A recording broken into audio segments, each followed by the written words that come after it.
Hi, I'm Carrie Caudle, and welcome to Read Aloud with Ms. Caudle. Today we are reading the lovely book, Inky's Amazing Escape, How a Very Smart Octopus Found His Way Home, written by Sy Montgomery and illustrated by Amy Schimler-Safford. Enjoy! Inky's Amazing Escape, How a Very Smart Octopus Found His Way Home, written by Sy Montgomery and illustrated by Amy Schimler-Safford.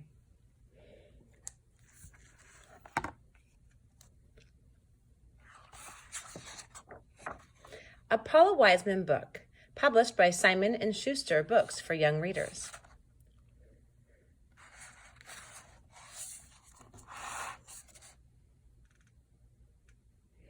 The baby octopus hatched out of an egg the size of a grain of rice. His mother used her jet to blow him from her den out to the sea, along with his tiny octopus brothers and sisters. Each octopus set out on a journey alone. They're born ready to explore.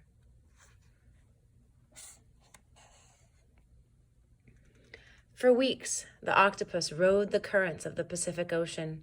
He ate tiny scraps of food that floated by. He grew fast. Soon he needed bigger meals, clams, fish, and octopus's favorite, crabs. To find them, the little octopus had to explore. Curious, he wondered, might there be a tasty morsel here? What about over there? He poked his slippery, bendy arms into every nook and cranny. Soon he found a yummy clam. He used his strong suckers to pull the clam apart and ate the clam for dinner. Now the octopus was sleepy. How would he find a safe place to nap? He searched among the coral.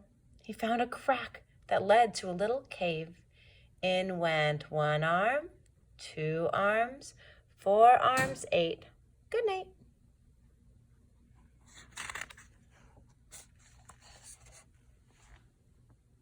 In the morning, the octopus again went exploring.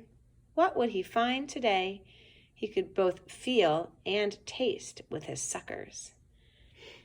But he didn't see the long green fish swimming like a banner rippling in the wind. It was a moray eel. He chomped down on 2 of the octopus's arms. The young octopus used his jet to shoot away head first, arms trailing behind. But the eel had bitten off the tips of 2 arms. The octopus was hungry and hurt, but he went on. The octopus spotted a wooden box lying on the sea floor. In went his slippery, bendy arms. In went his squishy head. He ate the lobster, then he took a nap. Woken from sleep, the octopus felt himself rising up and out of the water. What the octopus thought was a safe den was a fisherman's lobster trap.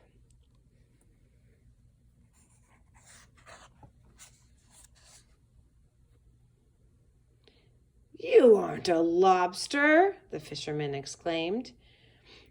"Who do we have here?" The octopus, who had never seen a human before, wondered the same thing. "You're hurt," the lobsterman observed.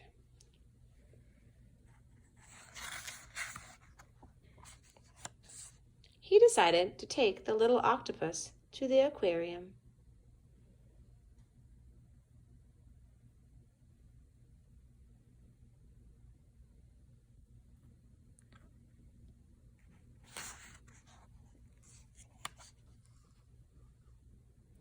The aquarium keeper saw the octopus's hurt arms. "You'll be safe with us," she told the octopus, and poured him into a tank.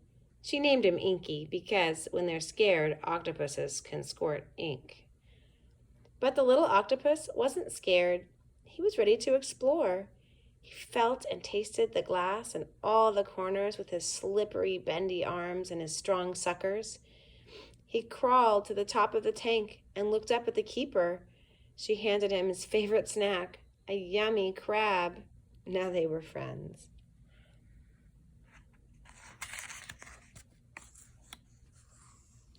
Inky liked it when the keeper petted him. Sometimes he was so happy he would change color. Octopuses change color to fool prey and escape enemies, but they show their feelings this way too. When the keeper opened the lid to his tank, Inky turned red with excitement. When he relaxed, he turned white. Sometimes he made spots on his arms. Sometimes he sprouted stripes and splotches.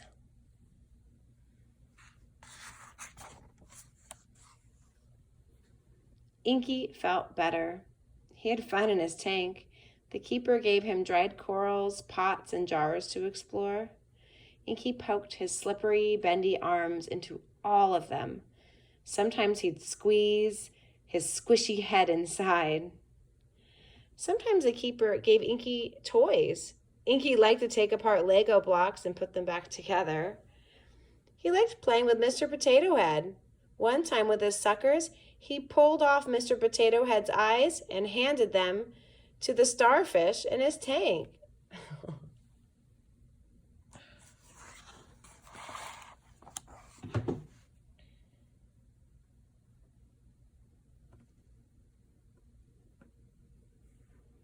Inky grew very fast. When he arrived at the aquarium, he was the size of a baseball. Now he was the size of a soccer ball. His arms had healed.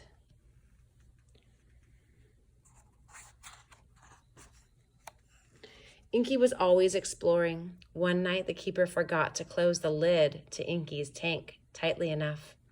He poked a slippery, bendy arm through the gap. What would he find?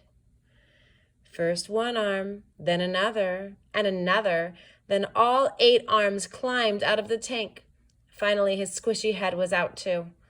Inky slid along the floor, exploring with his arms. Soon he came to a hole, a drain for the water always slopping out of the aquarium tanks and hoses.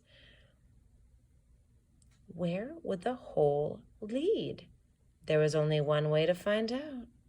He poked his slippery, bendy arms into the drain. 1 arm, 2 arms, 4 arms, 8. He pulled and pushed. He pushed and pulled. And finally, his squishy head popped inside the drain, too.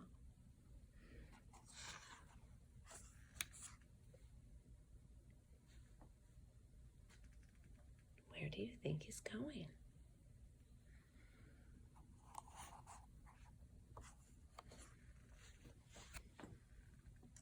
Inky traveled a long way, down, down, down. Inky inched his way through the long pipe. At last he could feel and taste a change. Out popped 1 arm, 2 arms, 4 arms, 8, and finally Inky's squishy head was free again. The drain pipe ran right back into the Pacific Ocean.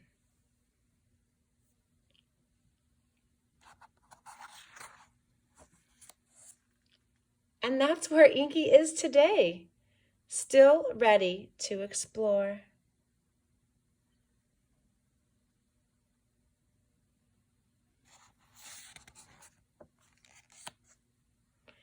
I'm not going to read the entire endnote and 8 fun octopus facts, but I do recommend you get a copy of this book for yourselves so you can reread it and read these parts as well. I'll just read the beginning. Endnote. Inky was a real octopus. The lobstermen who caught him off of New Zealand's shallow reefs donated him to the National Aquarium in Wellington. Inky's nighttime escape down the drain and back to the sea in 2016 was reported in newspapers around the world. Gives us lots of more information there. And talks about our fun facts, like there's more than 250 different kinds of octopus, and how octopuses can change color and shape, and how they can taste even with their skin, about their suckers, and about how their bodies are special and different from people, different ways that they can protect themselves, and also a little bit about regeneration. I hope you enjoyed this book about Inky the octopus. That was Inky's amazing escape. I really enjoy this book for so many reasons, but mostly I think about this octopus's strength and resilience. It's sometimes life throws some really hard things at you, and it turns out we have an amazing capacity for learning from those challenges and moving forward. Think about your own life. What has been hard for you? Have you gotten through it? Guess what? You will continue to persevere and handle things, especially with the support and help of loving friends and family members. Take care of each other.